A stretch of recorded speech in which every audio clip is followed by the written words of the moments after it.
Welcome to the new series focusing on selective esoteric topics and principles, particularly those coherent with Hermetic teachings, esoteric Abrahamism, Judaism, Christianity, Islam, Tantra traditions, and Taoism, as well as explorations in modern, even New Age structures of understanding. The New Age teachings, of course, in my opinion, are actually not as new as the name alleges. I will tend to refrain from referencing ancient traditions directly most of the time. The focus here is a creative exposition of adaptations of concepts and practices that have served me and some good friends and may serve you as well. At this time, I will stick to basic principles and practices, even though basic covers a spectrum of depth and potential. So it is by no means simply the usual introductory stuff. So make no mistake, you can apply the methods with or without experience. However, the closer you are to treating the methods as applications of samyama, discussed in the previous video, the better.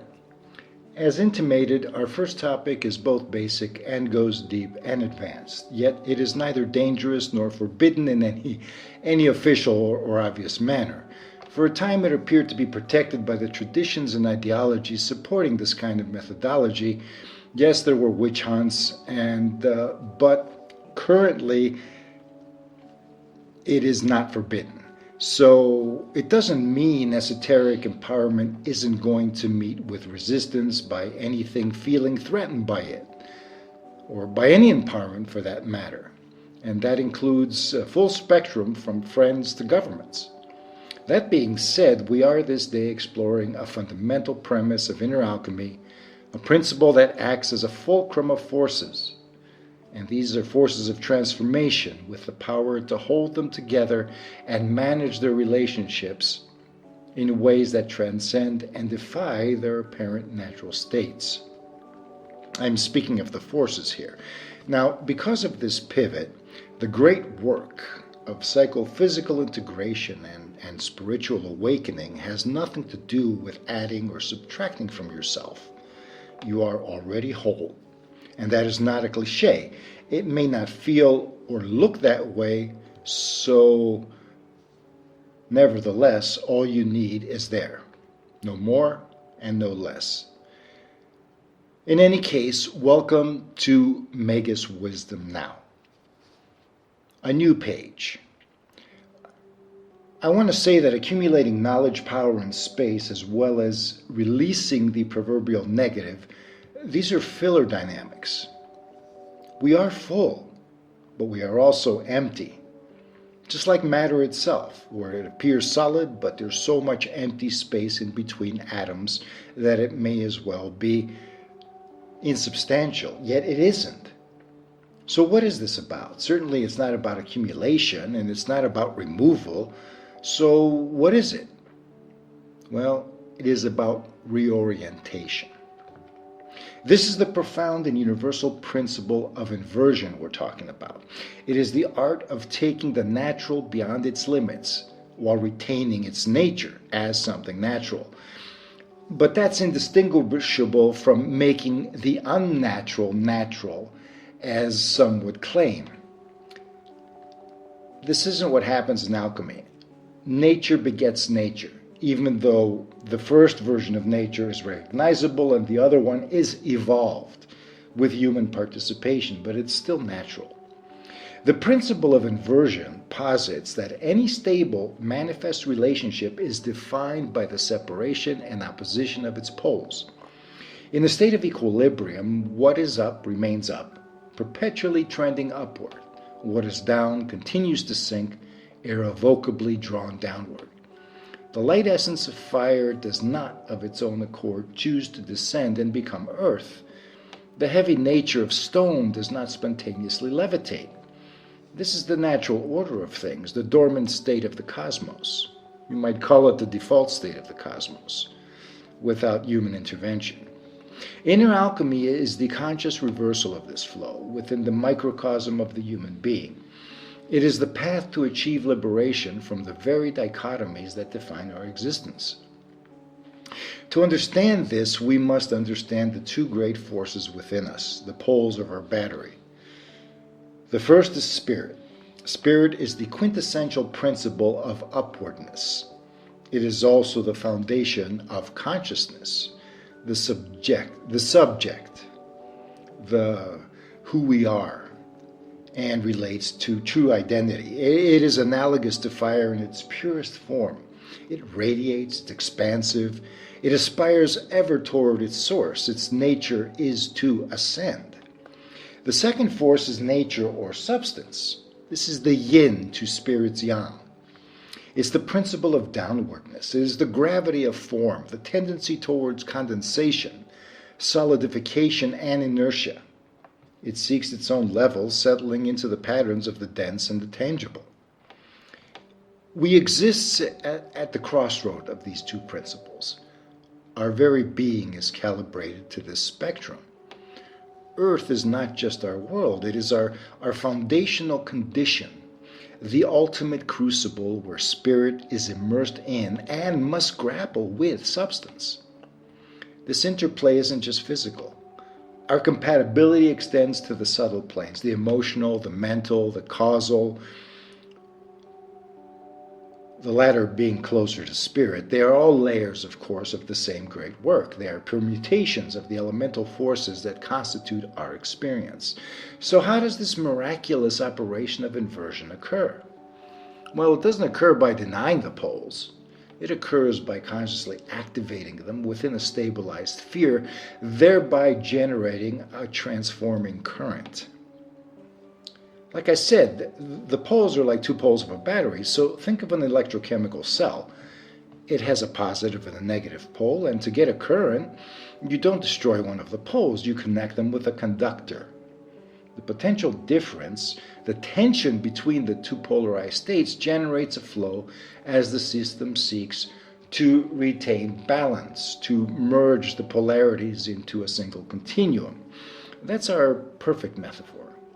The alchemical practitioner becomes the conscious conductor, the intentional bridge between their own inherent polarities.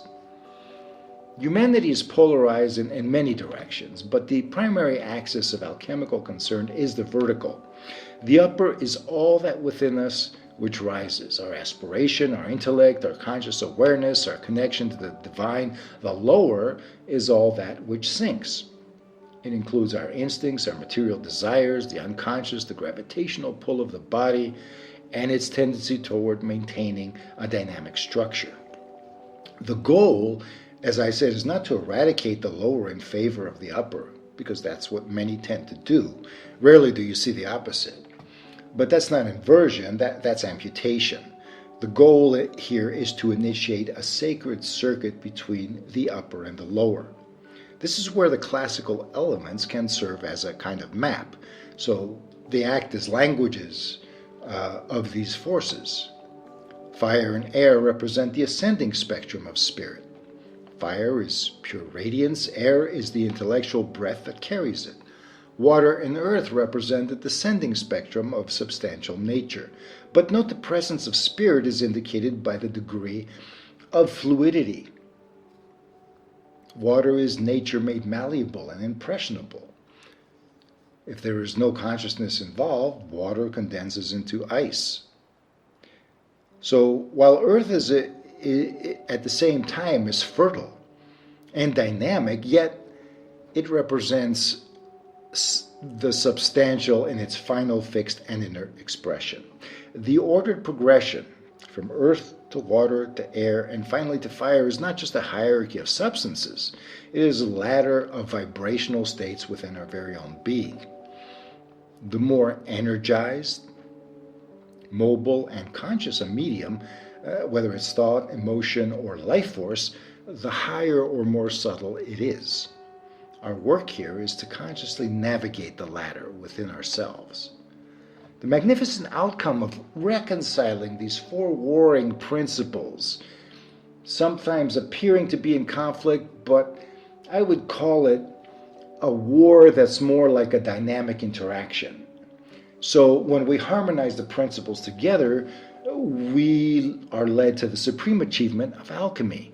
This reconciliation of the apparent conflict between the principles that appear to undermine each other to sustain themselves or be consumed by other principles, just like water consumes fire or earth consumes water. In any case, the reconciliation is governed by a central unifying fifth element, and this is known as the quintessence. This quintessence has been called by Western alchemists and Middle Eastern alchemists as the philosopher's stone. It's not a physical object, but it is a state of being, and it's the direct result of consciously activating the polar principles within the compatible force field of the human body and psyche. So, how do we practice? How do we become the conductor?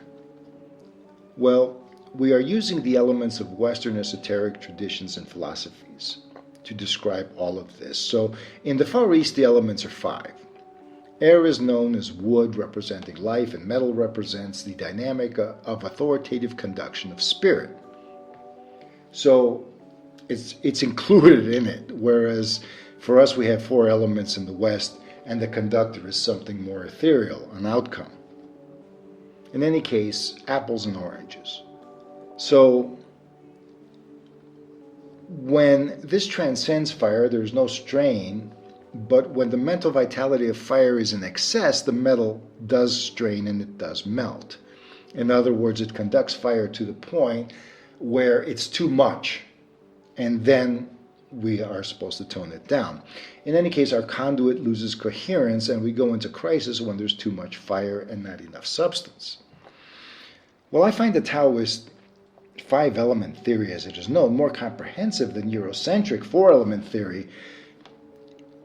We also have the Indian traditions, the South Asian traditions, in other words, that blend the two with the space principle known as ether in the West. So ether is connected to this quintessence. In other words, what Western alchemy is telling us, similar to Eastern traditions, that we are developing the proverbial subtle body around which all elemental energies revolve.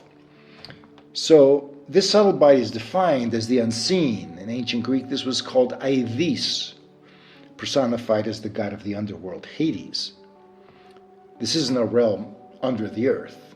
This is all around us. It is under the earth, but is also above and around and within. So that's all beyond the scope of this discussion, and we'll develop it in a future presentation. So let's keep this simple for now. Elements or energies ranging from active to receptive, fire to earth. The one at the center of the circle is the quintessence, which is also an energy. Rather, it is the basis of all elemental energy. This quintessence can also be known as the Tao itself, an essence of movement and change around polar dynamics known as yin and yang, or often correlated themselves with fire and water respectively. Things can get complicated, so again, that's why I want to keep it simple, but I do want to make comparisons as well. So spirit is the initiator. Our path begins with the principle nobody can prove beyond the pudding itself, the principle of consciousness. Energy is meaningless without being aware of it. We don't just observe here in a passive state, we absorb and relax into a secure and peaceful response. Instincts, heavy thoughts, or emotions can be recognized as the natural downward flow of the substantial aspect, or nature. We can confirm affliction, however, without judgment, because we are quite biased, thinking that anything that goes down is something to be avoided or healed or cured, but that's not necessarily the state. Density can feel good as well, as all hedonists know. It's just that because we're physical, our density is more or less guaranteed unless we deny it, which is not good as far as self-integration is concerned. Most find the downward direction problematic, it seems, in other words. So when you feel a surge of inspiration, a moment of clarity or connection, you can recognize that as the upward surge of spirit, something usually sought after, as opposed to feeling down. Don't judge means nothing more than to experience the energies for what they are. It's not indifference. You can still evaluate the situation, and you should. It's a healthy thing to do. So the two essential poles of your human battery, irrespective of their degree of optimization or lack thereof, do provide effects that can be felt, and these should be evaluated so we know where to proceed. In other words, what matters is that your conscious attention is the conductor that can connect them.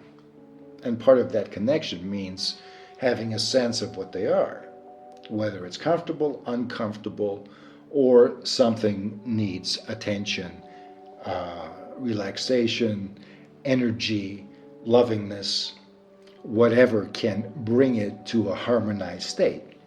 In meditation, in mindful action and conscious breathing, you are placing the wire between the poles. When you know this, when you practice mindfully and consciously of this dynamic, you're reminding yourself of what goes on, and that makes all the difference. From that continuous reminder, we can move directly to inversion. Inversion is very simple in its basics. You invert the flow by consciously directing the upward current downward and the downward current upward. You do not force this, and there are many ways where awareness simulates this kind of dynamic. For example, you can tune into elemental energies of fire and water as organ sensations that can be shifted with a shift of attention. You can be more abstract and take the moment of spiritual insight, fire, and you can consciously interpret it in terms of the substantial rather than the abstract. For example, in Taoism, the organ of fire is the heart, and that energy is moved downward with attention, and the energy of the lower body and earth is water, and that energy is moved up with attention, and then we let them hover between each other, and water will go down and fire will go up. There are more things to do with this, of course, and cautionary stuff, because you don't want the fire to be doused by the water. But if there are any issues or objections about the grounding, you realize that they represent the arena of existential reorganization that summons us. So if we think, oh, I'm grounding, I'm going to get too base or whatever, that's not what happens with inversion. Inversion does prevent that, in fact. But with it, you bring the heavens down to earth. Heavens can move, the earth stays where it is, but its energy can be lifted so the fire can act underneath it. So conversely, when you take a raw earthly desire or instinct and you consciously elevate it, you refine it with the breath of awareness, air, and you purify it with the light of your intention, fire, you raise the earth up to heaven.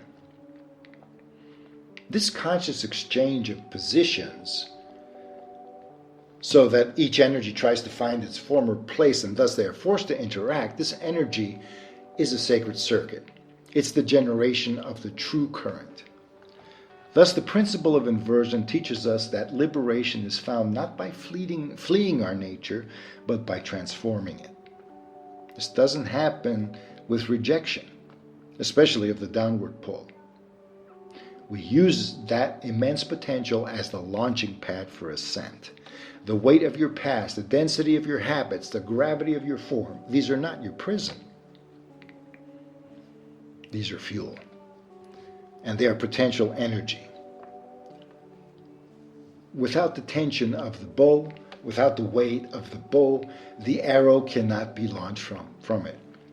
By understanding our inherent polarization, mapping it onto the elements and consciously becoming the conductor for the current between heaven and earth, we engage in the ultimate art, as simple as it sounds. In this way, we cease to be passive subjects of cosmic laws and become active agents of our own transfiguration. And that, in summation, is the gist of the great work. There's a lot more involved, but what we have here is the process of turning the lead of our fragmented condition, the feeling of being pulled apart by opposing forces and contradictions, into the goal of an integrated, empowered, and sovereign self, the golden conductor. You're not meant to choose between spirit and nature. You are meant to be the crucible where they marry. You are the meeting point, the sacred bedroom of the hieros gamos, the sacred marriage or conjugation. The tension you feel here is not a flaw. The tension you feel, the seeming source of your discomfort, is the driving force of the process. It's the engine. The dichotomy doesn't need to be solved. It's the very mechanism that transforms you, me or anybody who does this. The path of inversion is the conscious choice to pick up the conductor's rod and complete the circuit within yourself. The art is available now. It's available in the next breath, in your next moment of awareness. The poles are there. Feel the tension within you. Feel the difference between up and down. Feel your mind moving in one direction and your body in another. Choose to connect them. Breathe your spirit into your body. There are many breathing techniques here, so anchor your awareness in your earth. There are many grounding techniques. That way you generate the current of your own becoming. We will get into specific techniques later on, but now I just want to introduce this concept because it is foundational. The cosmos began in a state of separation. We can look at it that way. Your journey as an alchemist, as a transformer of self, is to perform the miracle of inversion within your own being, and through that sacred reunion, remember the wholeness that you are. Thank you for listening. Stay tuned for future discussions on a variety of topics adapted for the modern practitioner. Subscribe if you like this. Thank you. Magus out.